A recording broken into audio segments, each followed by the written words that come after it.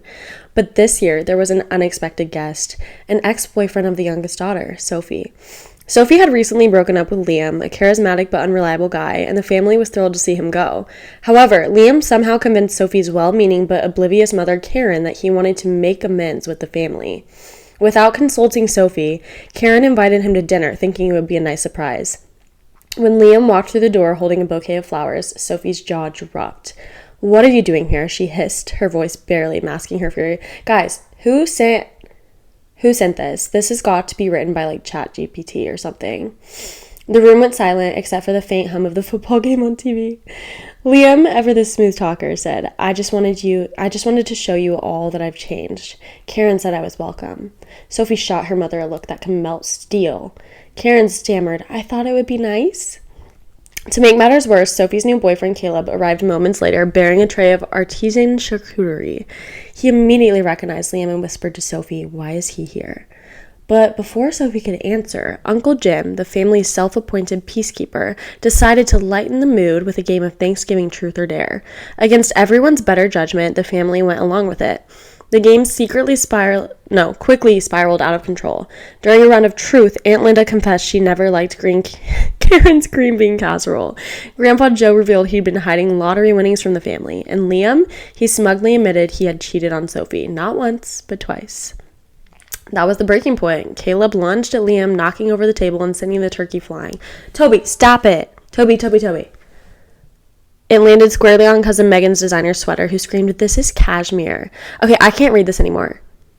Reagan, did you send this in?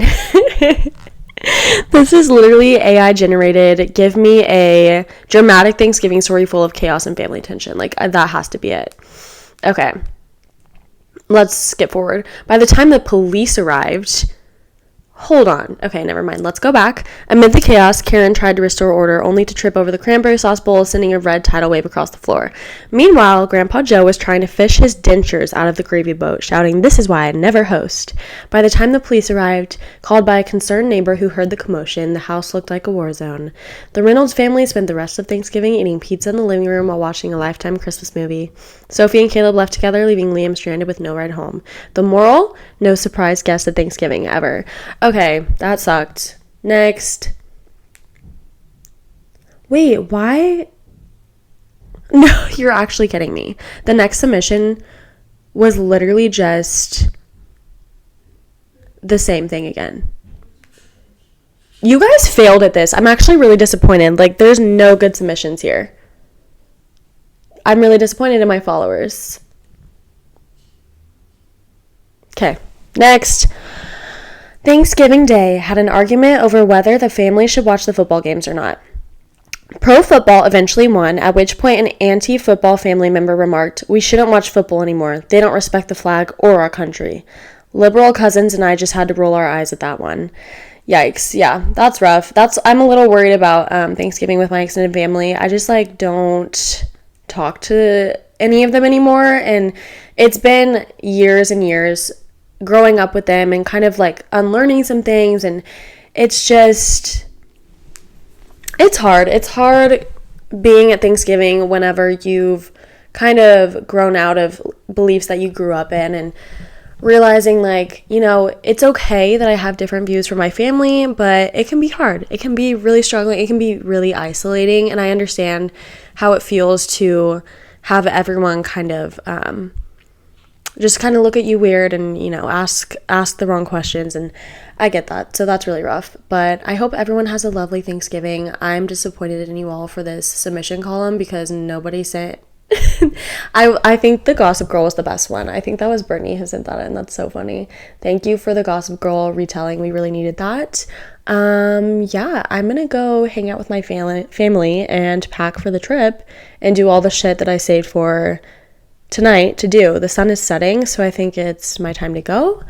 Sorry, this was a short one, you guys. I will see you next week. This has been a love letter from Lakin. Bye, guys. Happy Thanksgiving.